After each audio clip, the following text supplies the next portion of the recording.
Esta mañana, Padre, te alabamos en el nombre de Jesús. Mi Dios, te agradecemos por este día, Señor. Te agradecemos por la bendición que tú nos das de estar en tu casa, de poder alabarte, de poder bendecirte, Señor. Gracias por la alabanza.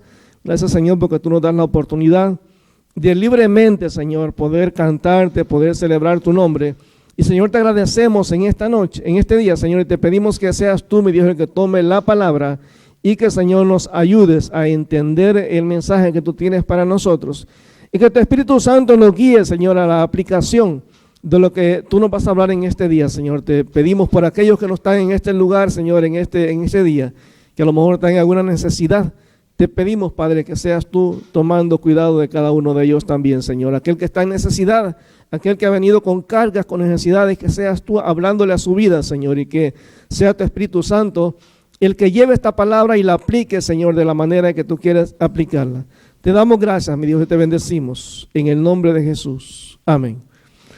Bueno, una de las cosas que a veces en el ambiente cristiano da mucha discusión es el tema de los milagros. Hay gente que dice que los milagros ya no existen. Hay gente que dice que los milagros no lo ven por todos lados. Y hay gente pues que dice que los milagros solamente son cuando son cosas muy grandes. Pero realmente la Biblia nos muestra que los milagros se dan todos los días. El problema es que a veces usted y yo no los vemos. A veces no nos damos cuenta de que simplemente el poder abrir los ojos en ese día y poder ver la luz es un milagro. Hoy en esta semana veía un video que me llamó mucho la atención, que decía: usted como mamá o como papá regaña mucho a su niño porque habla mucho, porque grita, porque salta, porque molesta, porque pide comida, porque no lo deja tranquilo. Y dice, una mamá está en un hospital y tiene a su niño en silla de ruedas. Y ella dice: ¿cómo yo quisiera que mi niño pudiese correr? ¿Cómo a mí me gustaría que mi niño pudiese hablar, pudiese gritar, pudiese molestarme, pudiera estar pidiendo comida todo el tiempo, pudiera hacer un montón de cosas que él no puede hacer porque está en una silla de ruedas, está atado en ese lugar donde no puede moverse, no puede hacer absolutamente nada, no puede ir al baño él solo. Y a veces ese tipo de cosas se nos olvida que son pequeños milagros. ¿Sabe qué? No hay mayor cosa cuando uno ve al niño nacer y se da cuenta que el niño viene sano, ¿verdad? Que uno le cuenta todos los deditos, los tiene los 10 dedos de los pies, los 10 dedos de las manos, y se da cuenta que está completo, que respira, que funciona bien con todo, tiene todo absolutamente. Y uno dice: gracias a Dios por cada hijo, hermano. Cada hijo es particular y tenemos que ser agradecidos a Dios por cada milagro que nos da todos los días. Y yo quiero que haya conmigo, por favor, al libro de Josué. Estamos estudiando el libro de Josué en estos tiempos, el libro de Josué. Y es interesante porque otra vez hay gente que no cree en los milagros. Yo le he dicho, yo he visto tantas cosas impresionantes y he aprendido a lo largo de mi vida cristiana de que los milagros nunca funcionan de la misma manera. Con cada persona Dios actúa diferente. Yo he visto personas por las cuales hemos orado por sanidad y se han sanado inmediatamente. Y hay gente por la que hemos orado y nunca se sanan.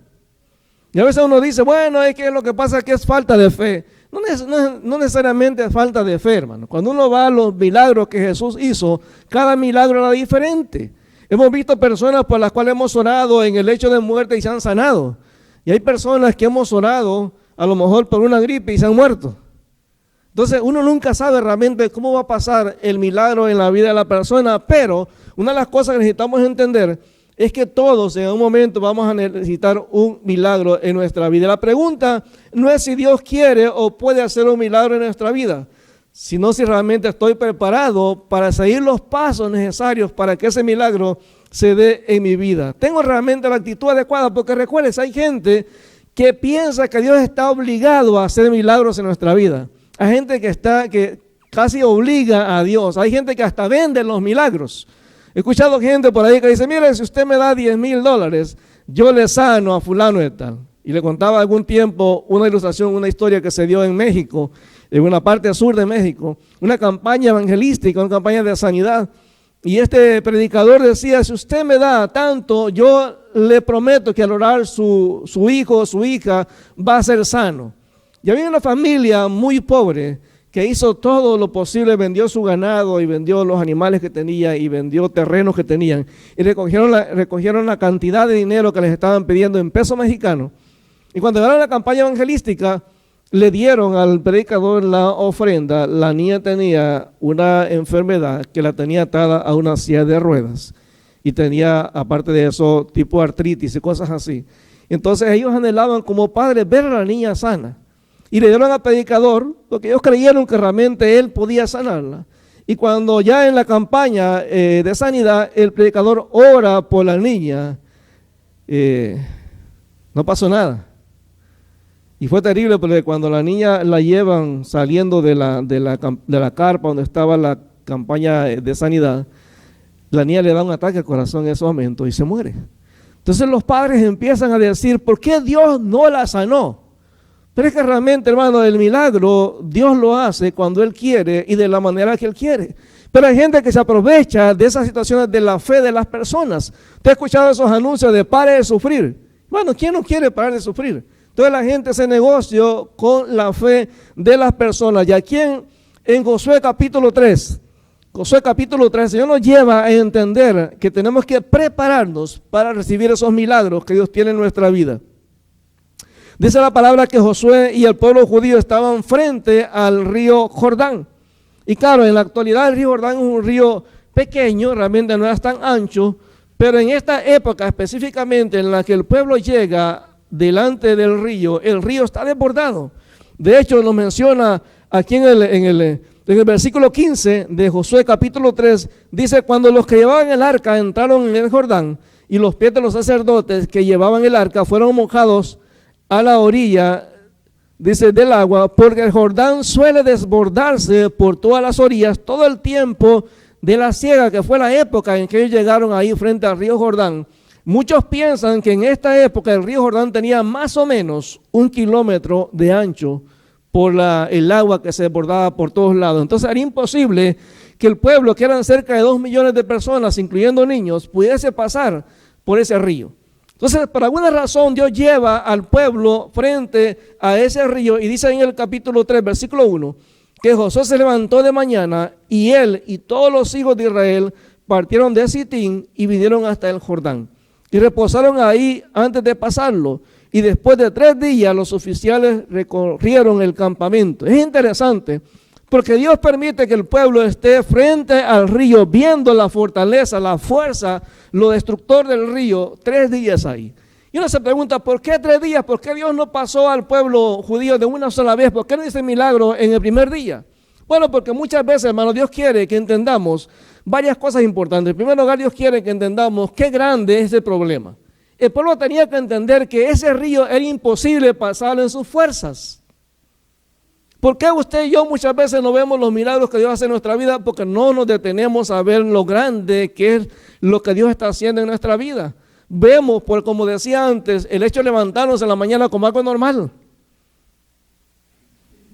Esta semana recibimos la noticia de una ex compañera del seminario.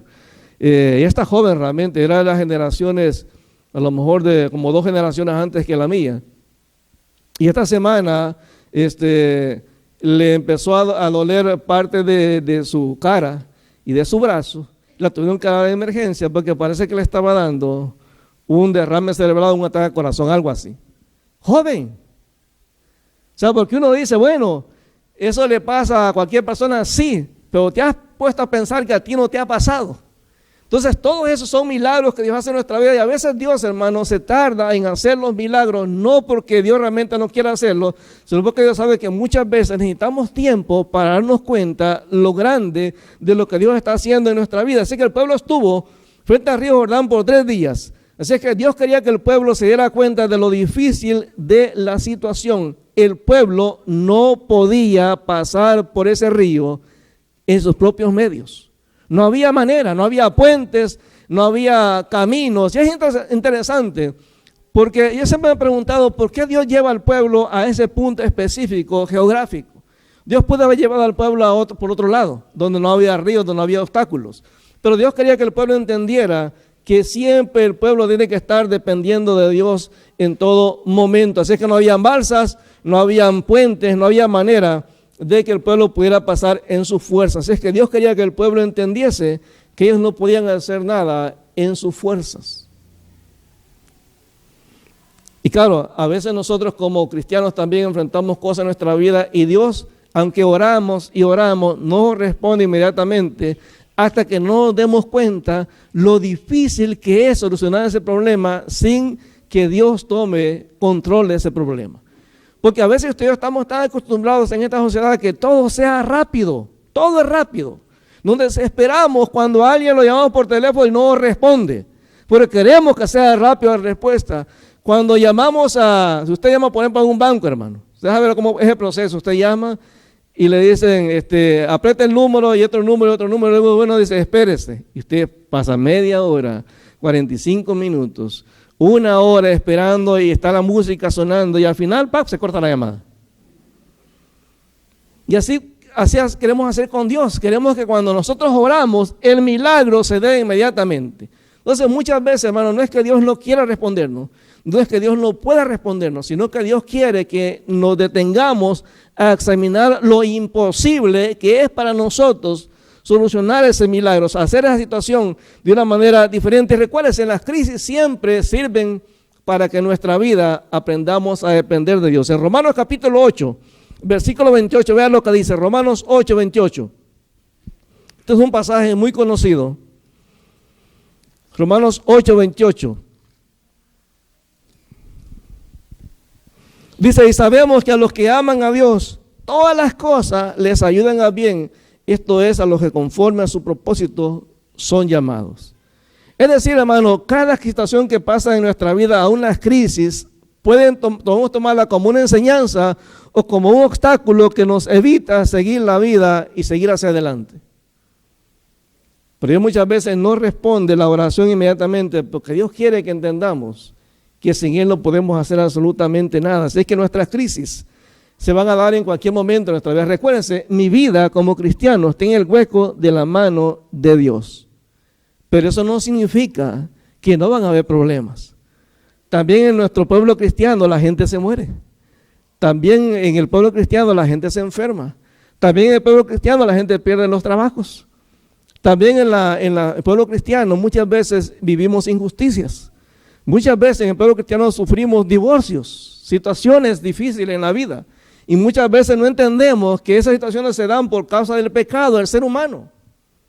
Y a veces oramos y vemos como que las cosas realmente no cambian. Pero tenemos que entender que todos los días Dios hace milagros en nuestra vida.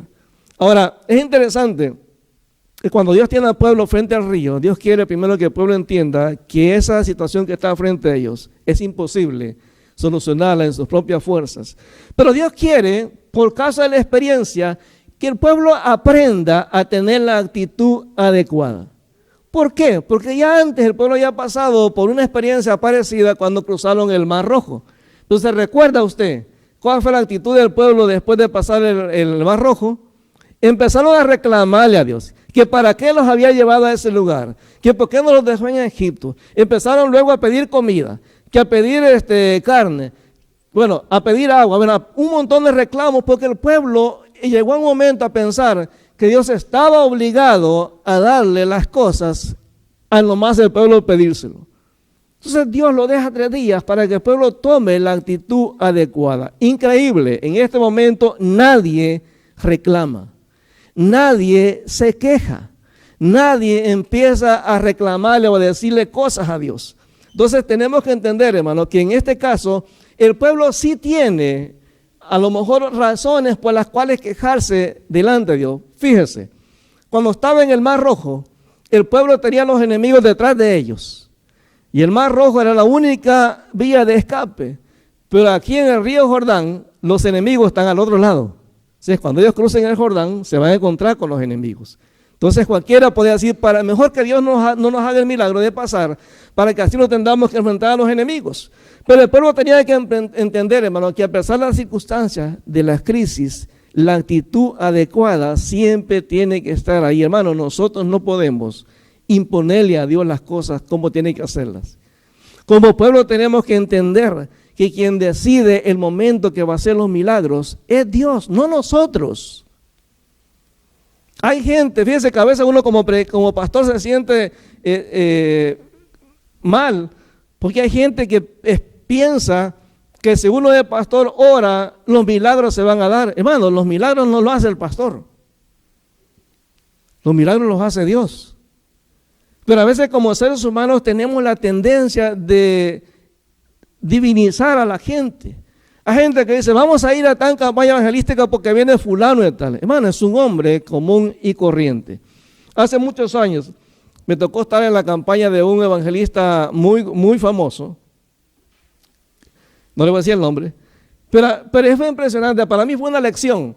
Porque me acuerdo que habíamos ido de parte del seminario a ayudar para los nuevos creyentes. Y estábamos esperando a que empezara la campaña. Cuando, yo no me acuerdo por qué, pero por alguna razón me separé del grupo y tuve que ir al baño o no sé, algo así. Y cuando iba pasando, escucho al predicador, hermano, dándole una regañada a los hermanos que estaban, a los benévolos. Pero la manera altanera con la que él hablaba, a mí me decepcionó eso. ¿Sabe por qué? Porque a mí en mi mente se me había hecho la idea de, wow, este es un superhombre espiritual. Este ha de andar casi por las nubes. Este realmente camina por el aire, pues algo así. O sea, pero cuando lo vi en esa actitud me di cuenta que era un ser humano común y corriente. Un ser humano que tiene las mismas luchas que los demás. Hermano, los pastores también nos equivocamos. A los pastores también nos salen las mentiras. También las parejas pastorales pelean. También los pastores muchas veces somos más carnales que los hermanos. Porque muchos hermanos piensan que el pastor pasa todo el día leyendo la Biblia. No, hermano. Me acuerdo de un pastor que conoció, no lo conocí yo, lo conoció otro hermano, que me dice, me impresionó que cuando llegué a la casa a hacerle un trabajo de reparación en su casa, era las 9 de la mañana y todavía el pastor estaba durmiendo. Está bueno, ¿no? Pero lo que me llamó la atención es que se levantó, todavía así todo desaliñado, se fue a la sala y desde la sala le gritó a la esposa, mujer, tráeme un café. Y cuando la mujer llegó con el café, hágame unos huevitos. Óigame, nunca se paró del sillón todo el día. Un hombre como cualquiera. Un hombre muchas veces con sus carnalidades. La iglesia muchas veces deificamos a estas personas, pero hermanos, son gente que necesitamos buscar la presencia de Dios todo el tiempo, como cualquier hermano en la iglesia. ¿Por qué Dios deja al pueblo 3 días, 3 días allí frente al río? Porque Dios quiere que el pueblo entienda cuál es la actitud correcta cuando Dios va a hacer un milagro en tu vida. Bueno, no podemos estar reclamando a Dios. No podemos estar pensando que si fulano no ora por el milagro no va a pasar. Hermano, los seres humanos no tenemos la capacidad de hacer milagros. Los milagros solamente los hace Dios. Solamente Él. Y cuando Él quiere. Como le digo, yo he orado por gente que se ha sanado inmediatamente y he orado por gente que se ha muerto. Por eso cuando alguien me dice, mire, quiero orar por una persona que esté enferma, bueno, pero yo no le garantizo que se va a sanar. Y una vez me curo porque de acaso dice, mire, el pastor Quintanilla oró y se murió. Entonces no le pidan a ese pastor que ore, hermano. Pues no me pide, hermano. Pero he visto gente he visto gente de la iglesia, gente sencilla, hermano, orando. Y he visto cómo Dios, delante de mis ojos, ha sanado a gente a través de la oración que esa persona hizo. Porque quien decide cómo va a ser el milagro es Dios. Ahora, ¿cuál es la actitud que tenemos que tener delante de Dios entonces? Una actitud de dependencia. Vea lo que dice por favor en el Salmo 46. Salmo 46, porque hermano, cuando Dios va a hacer un milagro en tu vida, recuérdate, tenemos que aprender a estar quietos. Porque a veces como Abraham queremos ayudarle a Dios y no funciona así. Vea lo que dice el Salmo 46, versículo 10. Dice, estén quietos y conozcan que yo soy Dios. Seré exaltado entre las naciones, enaltecido seré en la tierra, Jehová de los ejércitos está con nosotros. Él está ahí, hermano. Pero Dios le enseña al pueblo que frente a esa situación que estaba frente a ellos, la única actitud correcta es estar quieto. No está reclamando, no está presionando, Quien hace el milagro en el tiempo que Él quiere es Dios. Salmo 138, perdón. Salmo 138, versículo 7. Salmo 138, versículo 7. Dice, si anduviera yo en medio de la angustia, tú me vivificarás. Contra la ira de mis enemigos extenderás tu mano y me salvará tu diestra. Jehová cumplirá su propósito en mí. Tu misericordia, oh Jehová, es para siempre. No desampares la obra de tus manos. Hermanos, debemos de creer que Dios va a hacer aquello que Él ha prometido hacer. Pero recuérdese, orar por un milagro no es garantía de que Dios lo va a hacer. Porque a veces Dios sabe lo que es mejor para nuestra vida. Dios siempre sabe lo que es mejor. Si nosotros le diéramos el control de la casa a nuestros hijos, posiblemente las cosas no fueran de la mejor manera. Si usted le pregunta a un niño, hazme la lista de cosas que quieres comer esta semana, yo le aseguro que la mayoría de muchachos no creo que vayan a poner en la lista de comida para la semana ensalada, sopa de pollo, ese tipo de cosas. No, ¿qué quieren ellos? Pizza, hamburguesas, hot dog. ¿Sabe usted por qué esta generación está tan enferma? Precisamente por eso. Precisamente por eso. ¿Sabe que antes, cuando uno hablaba de diabetes, uno hablaba de personas de 60, 70 años? Ahora no, hermano. Ahora los niños ya tienen diabetes. Usted ve la cantidad de niños, justo hace 2 sábados estamos hablando con un médico y decía que es impresionante la cantidad de niños con lentes, con anteojos pequeñitos. ¿Por qué? Por el problema, hermano, por la cuestión de alimentación o cualquier tipo de cosa. Mire, la alimentación tiene un montón los alimentos acá, tienen un montón de cosas. Usted se ha preguntado, por ejemplo, ¿por qué nosotros acá tenemos que meter el huevo en la refri? Porque si lo dejamos afuera se arruina. ¿Alguno sabe? Pero ¿por qué en otros países la gente deja los huevos afuera y no se arruinan? ¿Por qué? Bueno, porque allá en nuestros países el huevo no pasa por una limpieza química. Entonces el huevo tiene toda la cubierta y entonces las bacterias no pueden meterse al huevo. Pero el problema es que cuando la persona rompe el cascarón, esas bacterias pueden caer en el sartén y el fuego no las quema y le pueden dar una enfermedad a esa persona. Acá no, cuando aquí la pasan por un proceso químico, el cascarón del huevo se vuelve más débil. Entonces lo dejamos afuera, no es que se arruina el huevo. El problema es que se le pueden meter las bacterias y entonces eso hace que el huevo se pueda ser como un nido de bacterias. Cuando usted lo come, pues se enferma. Entonces cada situación es diferente. Pero tenemos que entender, hermano, que así como allá tienen cuidado, allá no hay cuidado de la cuestión cómo se usa el huevo y aquí sí. Bueno, es así con las cosas de Dios. Dios nunca va a hacer las cosas de la misma manera en cada persona. Otra vez yo le digo, hay personas que oran por una situación y Dios responde así. ¿Por qué? No me pregunte. A veces no es ni la persona que anda mejor espiritualmente con Dios. Pero Dios responde. ¿Por qué? No sé, hermano. No sé. Entonces, cada persona, Dios actúa de una manera diferente. Por eso la actitud nuestra siempre tiene que ser una actitud de dependencia. Señor, haz las cosas como tú quieres. Siempre que yo oro por una persona, siempre le digo, Señor, yo pongo mis manos en esta persona creyendo que tú lo puedes sanar.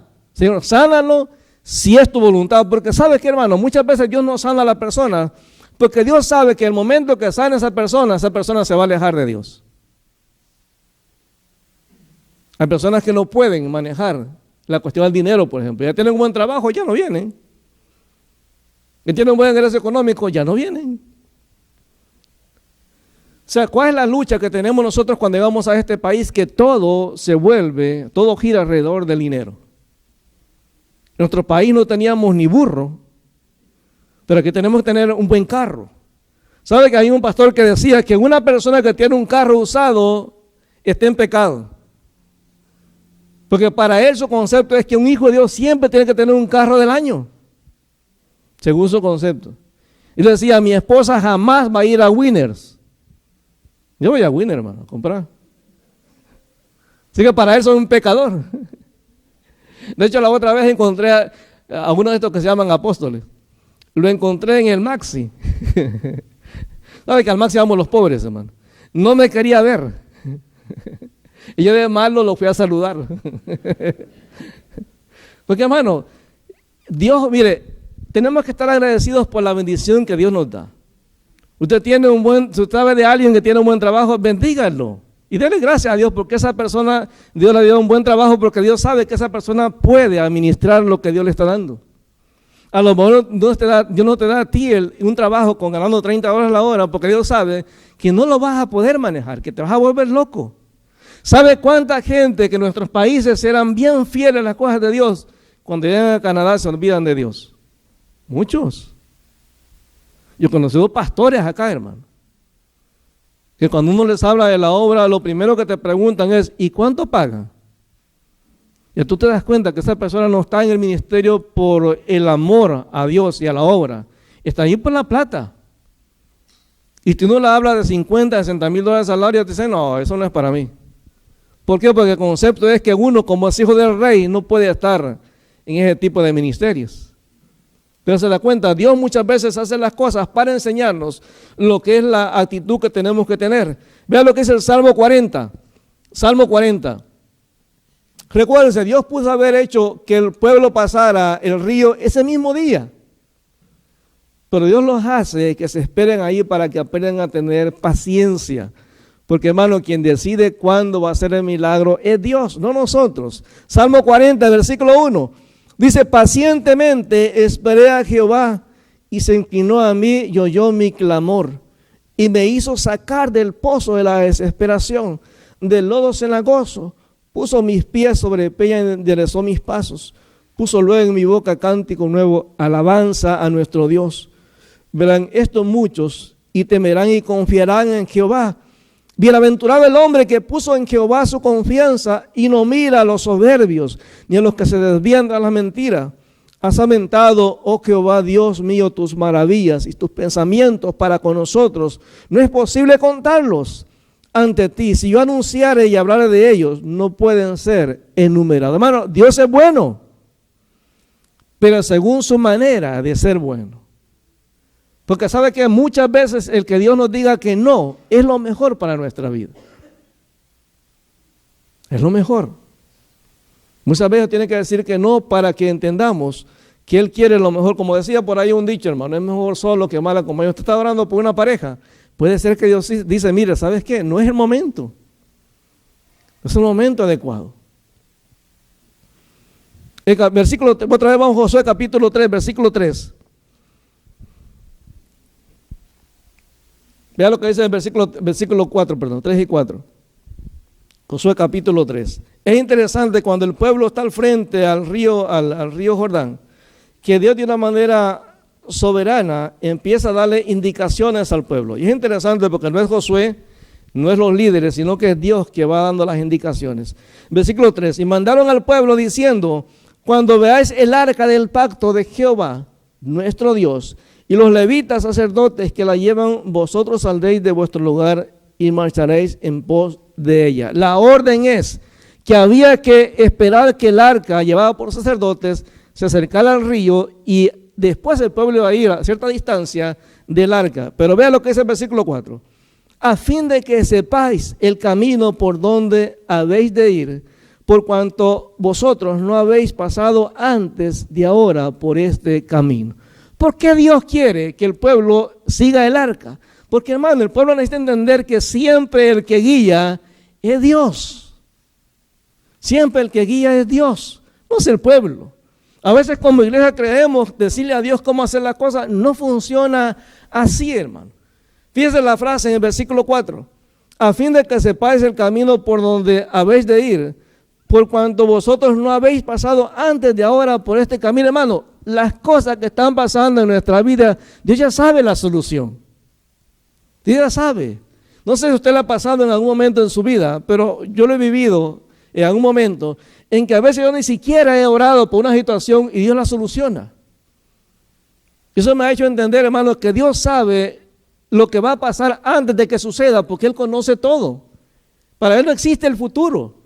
O sea, Dios sabe todo lo que va a pasar. Cuando usted va al libro de Apocalipsis, Dios claramente nos revela lo que va a pasar en el futuro. Por eso cuando la gente se escandaliza y dice, mire lo que está pasando en el mundo, hermano, ya está escrito en la palabra. Eso va a pasar. Ahí está. Usted ve cómo se va levantando China. no se va juntando Rusia. Bueno, vaya la palabra, hermano, ahí está. Ahí está. ¿Cómo está preparando el camino de la seda? Ahí está, hermano. Todo está en la palabra. Entonces, no nos sorprendamos de que Dios sabe lo que va a pasar mañana. Fíjense, hoy en la mañana mi esposa me venía diciendo, bueno, no dijeron que hoy domingo va a estar a -1. Se equivocaron. Porque los del tiempo no controlan, hermano. Ellos pueden darle como una idea de cómo va a estar el clima. Hoy está a -17. Pero para ellos iba a estar a -3. Hermano, ellos no saben el futuro. Ellos dan una previsión según los datos. Dios conoce en detalle lo que va a pasar en el día de mañana. Por eso les dice, tienen que seguirme a mí. El arca era el símbolo de la presencia de Dios en medio del pueblo. Entonces tenían que seguir el arca. Quien determinaba el camino era el arca. Interesante. Dice la palabra ahí en el versículo 4, a fin de que sepáis el camino por donde habéis de ir, por cuanto vosotros no habéis pasado antes de ahora por este camino, pero entre vosotros y ella hay a distancia como de 2000 codos, no os acercaréis a ella. Es decir, el pueblo tenía que mantener una distancia del arca. Porque una de las cosas que Dios le quiere enseñar al pueblo, hermano, en este momento, es que Dios y nosotros no somos iguales. A veces pensamos que Dios va a aguantar lo que sea, porque somos sus hijos. No funciona así, hermano. En la Biblia nos dan muchas experiencias de gente que se acercó a Dios de la manera inadecuada y Dios no dudó en matarlos. Yo sé que usted y yo en Cristo tenemos la libertad de acercarnos al Señor, pero eso no significa que Dios va a aguantar ese tipo de actitud delante de Él. Entonces debían de ir detrás del arca, porque Dios sabía realmente el camino. Y es interesante, porque esa situación de separación estaba mostrándole al pueblo que Dios y nosotros no somos iguales. Pero en el versículo 5, antes de que pase el milagro, Dios quiere algo del pueblo. No solamente actitud, no solamente tiene que aprender a esperar en Dios, sino que en el versículo 5 dice, y Josué dijo al pueblo, santificaos porque Jehová hará maravillas entre vosotros. La santificación tiene que ver con la separación. La distancia de 2000 codos hacía referencia a que el hombre no puede acercarse a Dios en sus medios. No puede. La santificación es algo que Dios quiere que entendamos. Por eso a mí me molesta cuando hay gente que trata de pasarse la raya con Dios. Hay gente que trata de decirle a Dios cómo hacer las cosas. Hermano, cuando uno se acerca a Dios, tiene que acercarse de la manera correcta. Hebreos claramente lo dice. Tenemos que acercarlo con la conciencia limpia, con el cuerpo limpio, porque para Dios es importante la manera en que nos acercamos a Él. O sea, Dios quiere que le mantengamos el aspecto de respeto a Él. O sea, a veces como cristianos nos hemos llevado al punto de tener tanta confianza con Dios que cruzamos la línea y le faltamos respeto. Entonces Dios quiere que el pueblo entienda que tenemos que mantener la distancia. En 1 Corintios capítulo 6, 1 Corintios capítulo 6, mire hermano, cuando yo me acerco a Dios tengo que solucionar cualquier problema de pecado que tenga. Si Dios nos castigara cada vez que nos acercamos a su presencia y nos castigara de acuerdo al pecado que tuviéramos, muchos de nosotros ya no estaríamos en este lugar. Pero vean lo que dice 1 Corintios 6, 19. Dice, ¿o ignoran que vuestro cuerpo es templo del Espíritu Santo, el cual está en ustedes, el cual tienen de Dios, y que no se pertenecen a ustedes mismos, porque han sido comprados por precio?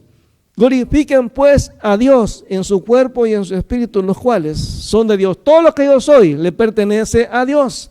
Por eso, en 1 de Pedro capítulo 1, 1 de Pedro capítulo 1, recuerden, hermano, no hay atajos para llegar a la bendición.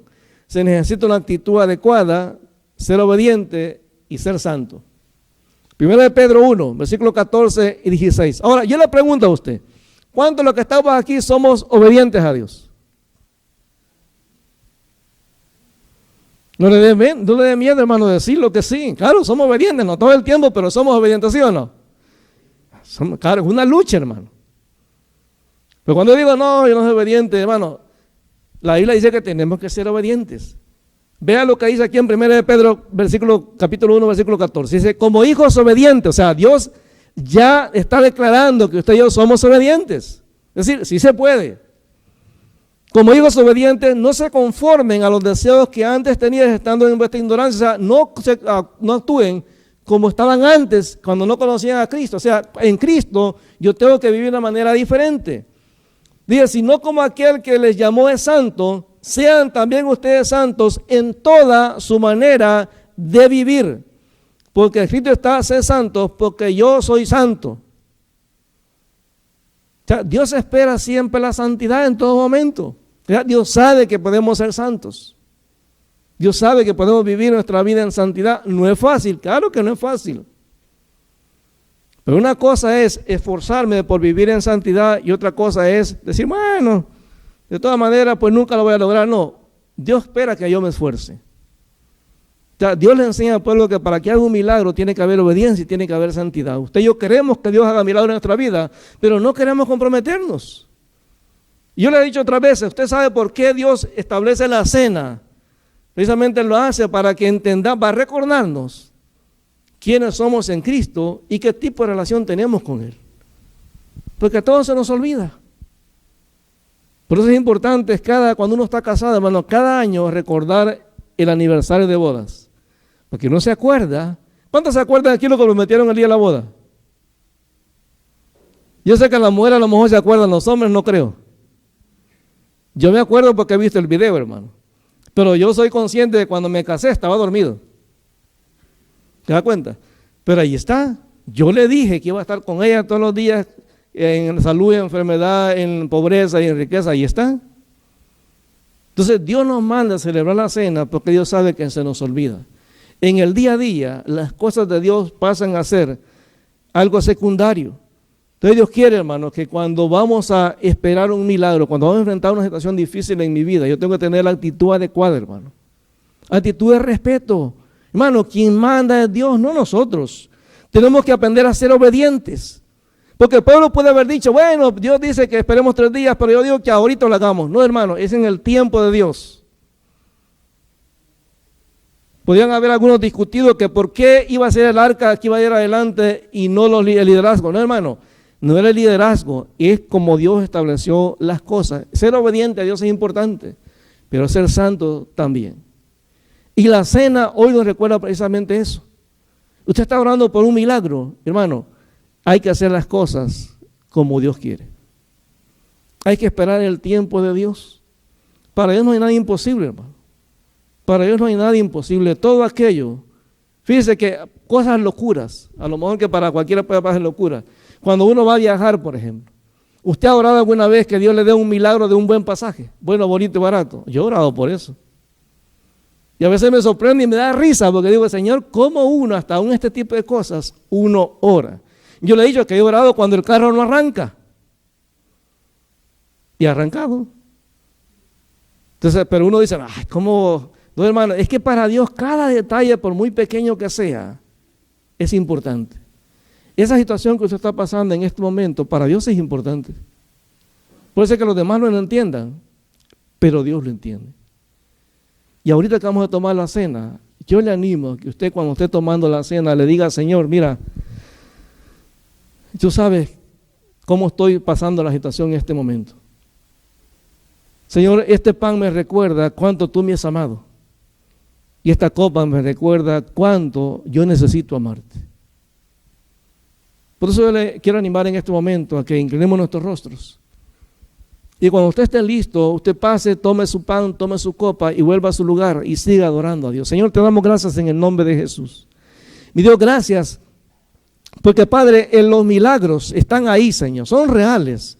Los milagros, Señor, son algo que tendría que hacer para nuestra vida del día a día. Pero muchas veces, Señor, se nos ha enseñado de que somos nosotros los que debemos de determinar, Señor, la forma en que va a suceder un milagro. Padre, tú sanas de la forma que tú quieres. Tú bendices de la manera que tú quieres. Ayúdanos a creerte a ti, Señor. Ayúdanos a ser obedientes. Ayúdanos, Señor, a esforzarnos por vivir en santidad. Ayúdanos, Señor, a hacer las cosas como tú quieres y no como nosotros queremos. Señor, te damos gracias en el nombre de Jesús por este día. Hoy, Padre, que vamos a tomar la cena. Gracias por ese pan, Señor, porque simboliza el sacrificio de Jesús en la cruz del Calvario. Gracias, Padre, porque esa copa nos recuerda el pacto que tenemos contigo, un pacto de obediencia, Señor. Y Padre, en el nombre de Jesús te agradecemos por lo bueno que eres. Gracias, mi Dios, en el nombre de Jesús. Amado hermano, puede ser que hoy hayas venido con el anhelo de ver un milagro en tu vida. Puede ser que hoy hayas venido con dolor. Deja que Dios sea el que te abrace, que te haga sentir realmente que Él está allí, que Él entiende cómo te estás sintiendo en este momento. Señor, en el nombre de Jesús te damos gracias. Gracias, mi Dios, por lo bueno que eres. En el nombre de Jesús, Señor, te agradecemos. Gracias porque nunca nos has dejado y nunca nos vas a dejar, Señor. Te damos gracias, mi Dios, en el nombre de Jesús. Gracias, Señor, por lo bueno que eres. Te agradecemos, Señor, en este día. Gracias, Señor, en el nombre de Jesús. Gracias, mi Dios, en el nombre de Jesús. Amado hermano, ese milagro que tú estás pidiendo a Dios, deja que Dios lo haga en su tiempo y a su manera. Si hay cosas que arreglar con Dios, este es el momento para hacerlo. Si hemos sido desobedientes, este es el momento para hacer un compromiso de obediencia con Él. Si lo hemos estado viviendo en santidad, este es el momento para hacer un compromiso para vivir en santidad con Él. Señor, en el nombre de Jesús, te damos gracias, mi Dios, por lo bueno que eres. Gracias, Señor, en el nombre de Jesús.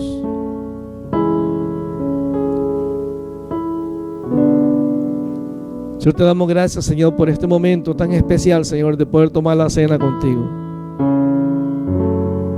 Hermano, cuando usted ya esté a cuentas con el Señor y esté listo, puede tomar la cena, puede pasar y tomar su pan y su copa y volver a su lugar y seguir adorando a Dios. Señor, gracias. Gracias, Señor, porque yo sé que tú tienes cuidado de nosotros. Señor, no hay río, por muy desbordado que esté, Señor, que sea imposible para que tú nos ayudes a cruzarlo. Señor, no hay río que sea tan grande, no hay problema que sea tan grande como para que no podamos sobrepasarlo contigo, Señor. Padre, en el nombre de Jesús te damos gracias. Gracias, mi Dios, en el nombre de Jesús. Gracias, Señor, en el nombre de Jesús. Gracias, Señor, en el nombre de Jesús. Gracias, Señor, en el nombre de Jesús.